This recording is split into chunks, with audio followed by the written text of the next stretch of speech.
기간에는 얼마나 정도? 글쎄 뭐 상황 수습되면은 수습되는 대로 뭐 바로 그만둘 겁니다.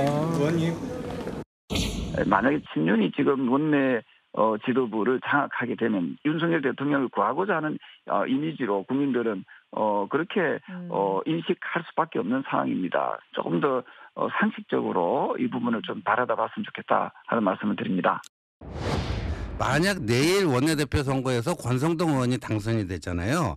그러면 저희 당은요 그냥 내란 동조당 구제불능의 패족이 되지 않을까. 만약에 권성동 대표가 원내대표가 되면 그러면 친한계는 짐 싸서 나와서 새 당을 만듭니까? 공작이 더 본격화되겠죠.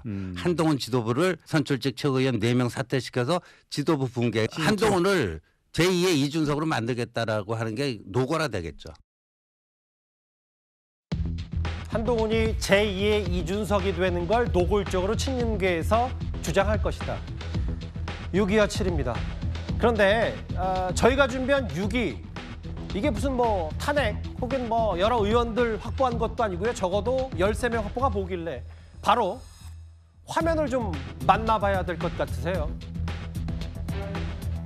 오늘 참 국회 본회의장에서 많은 사진들이 찍혔어요. 아까 그 안철수 의원의 휴대전화와 동시에 이건 국민의힘 소속의 조은희 의원의 휴대전화가 한 언론사 카메라에 포착된 겁니다.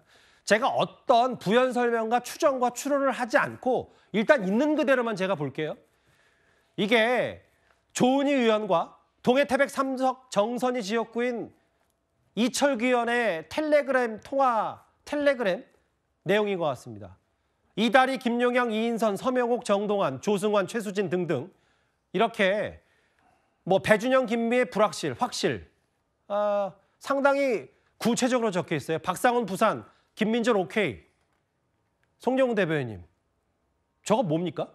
그러게요. 참 저희 당 의원님들이 왜 저렇게 보안 필름을 안 깔고 자꾸 국회 본회의장에서 그 문자를 노출시키는 사고가 발생하는지 모르겠는데 사실 저런 일들이 그동안에 한두 번 있었던 것이 아니기 때문에 아마 언론 일각에서는 고의적으로 노출시킨 것이 아니냐 뭐 그런 의구심도 가지고 있는 것 같습니다. 그런데 어찌됐든 저 문자 내용만 놓고 보면은 이철규 의원께서 권성동 의원을 원내대표로 밀기도 하고 뭔가 그 표 결집에 관여하고 있는 것이 아닌가 하는 추측이 들게 하는 장면이죠. 왜냐하면 그 상단에 동해태백 삼척 정선 써 있지 않습니까? 그러면은 받는 상대방은 이철규 의원인 거예요. 그리고 지금 어느 의원들이 뭐 지지하기로 했고 누구는 불확실하다 그런 내용을 지금 보내고 있는 거니까 아마도 그런 취지가 아닌 것으로 보이는데 제발 저렇게 국회 본회의장에서 자꾸 문자 노출시켜서 구설수에 오르는 일이 없었으면 합니다. 근데 이제 뭐 들통났어요. 어차피 저게 뭐 들통이라는 표현보다는 포착이 됐기 때문에. 근데 저 사진 말고도 아예 조은 의원이 저 텔레그램 내용의 삭제를 꾹 누르는 장면까지 저 언론사 카메라에 포착이 됐고 확실 13명. 그러면 글쎄요, 뭐 모르겠어요. 송영훈 대변인이 약간 조심스럽게 말씀하셨고 아예 전반적으로 저걸 왜 걸리냐 뭐 이런 취지로 말씀하셨다면 장인주 변호사님, 저게 정말 누가 봤을 때는 친윤의 핵심 권성동 의원 원내대표 하기 위해서 누구는 확실하고 누구는 불확실하니까 불확실한 사람 잘 설득해서 권성동 원내대표 뽑배해달라 이렇게 받아들일 수가 있는 거예요? 사실상 표 계산을 하고 있는 것 아닌가라는 부분들이 추정이 됩니다. 물론 사실 국회 본회의장에서 저렇게 휴대폰 하고 있으면 뒤에서 이제 기자들이 찍고 있기 때문에 이거 주의해야 된다라는 얘기 예전부터 나왔었지만 그렇기 때문에 어쩔 때는 국회의원들이 일부러 의도를 가지고 노출하는 거 아니냐 이런 얘기가 나올 때도 있긴 했었습니다. 그러나 조은희 의원 같은 경우에는 저 메시지를 보내고 나서 또 삭제하는 모습을 바로 보여주거든요. 그렇기 때문에 제 생각에는 뭐 의도적으로 노출을 하려고 했던 것은 아닌 것 같고 다급하게 표 계산을 하면서 메시지를 보내야 되는 상황이 있었던 것은 아닌가라는 추정이 가능해 보입니다. 사실 뭐 13명이 누구고 뭐 이게 표 계산이 됐고 안 됐고 이런 문제도 중요하겠지만 결국 국민들이 바라보실 때는요. 지금과 같은 시국에 그러니까 국민들께서 계엄군이 국회에 들어오고 또 국민들과 대치하는 이런 상황이 벌어졌던 상황에서도 국민의힘이 헌법 수호를 위해서 노력하는 것이 아니라 본인들의 주도권 싸움과 친윤 친윤, 친한계의 어떤 계파 싸움을 하고 있다라는 모습을 그대로 생중계하는 모습이라고 저는 생각이 듭니다. 국민들이 어떻게 생각을 하실까요? 국민의힘이 국민들께 다가가는 정당이 되려고 한다면 복잡하게 생각할 거 없습니다. 자신들의 정파적인 이해관계라든지 주도권이라든지 계파 갈등이라든지 이런 거 계산하지 마시고 국민들만 바라보고 국민들께서 지금 시점에서 원하시는 게 어떤 건지를 생각한다면 사실상 저런 계파 갈등하는 모습을 국민들께 보여드릴 수는 없을 것 같습니다. 저 휴대전화가 사진 찍힌 조은희 의원이나 저 해당 텔레그램 내용을 주목하던 이철규 의원이 저거 우리 다른 얘기를 한 거다라고 반론이 오면 저희가 그거 적절하게 반영하도록 하겠습니다. 근데 저 최진영 변호사님,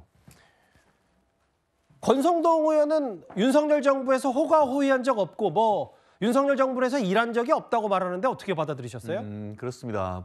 본인을 직접 만나보면 나는 윤핵관 인 적이 없고 오히려 탄압받았다 뭐 그런 얘기를 하고 있지 않습니까? 실질적으로 본인이 원내대표를 했다가 뭐 사퇴하기도 하고 그다음부터 본인이 이제 대선 과정에서도 여러 가지 그 윤핵관으로부터는 상당 부분 멀어져 있는 그런 모습을 보인 것도 사실입니다.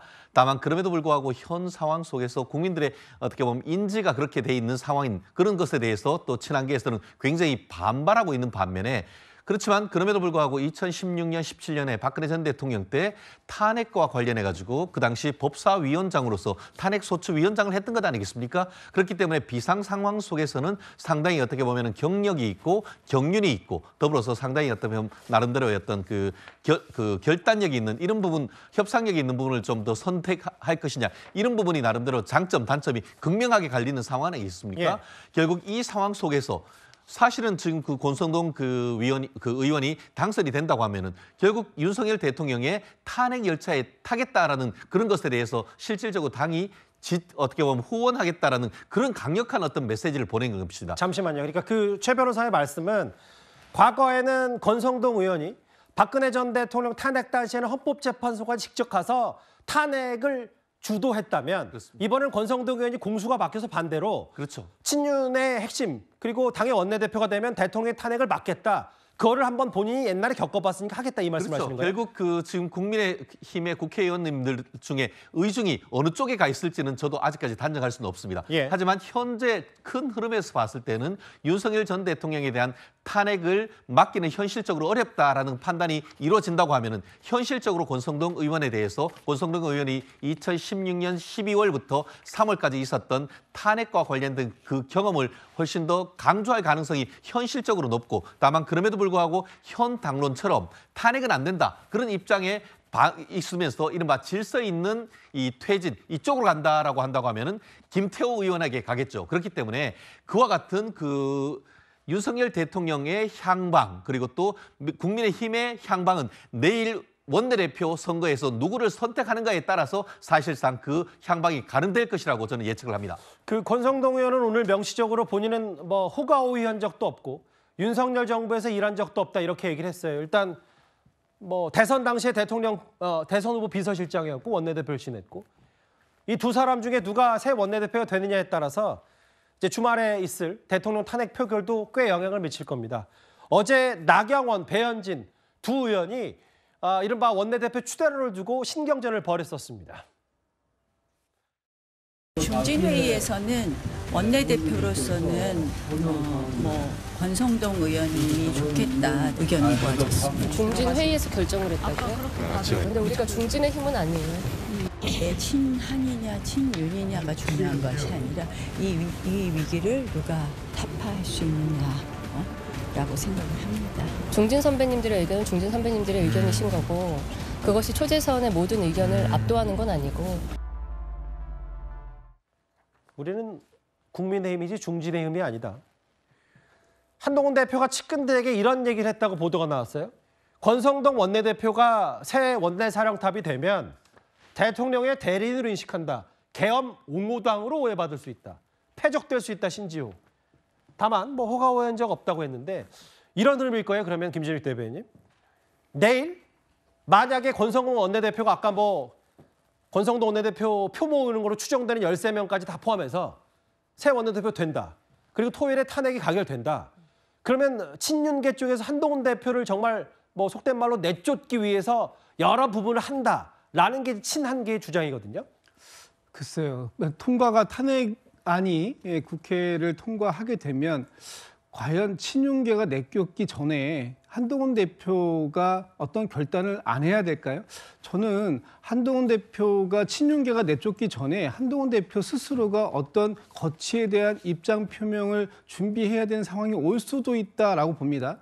2016년도에 박근혜 대통령이 탄핵되었을 때 그때 당대표였던 이정현 의원은 대표직을 사퇴하고 탈당까지 했었던 그런 그 전력이 있지 않습니까?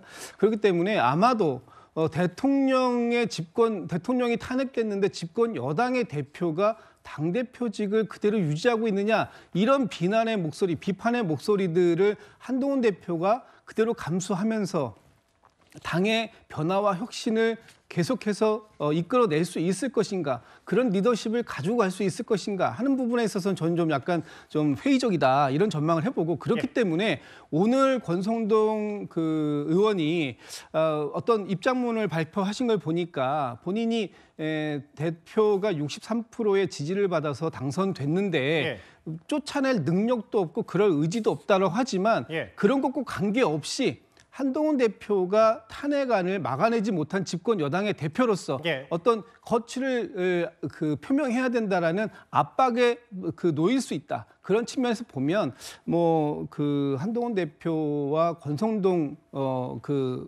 의원 사이에 갈등이 벌어지기 전에 상황은 종료될 수 있다. 그리고 그렇게 되면 아마 이제 권성동 원내대표가 된다고 치면요, 원내대표 중심의 일단 비대위가 구성돼서 꾸려져 나가지 않을까, 이렇게도 또 저희 전망하는 분들도 계시더라고요.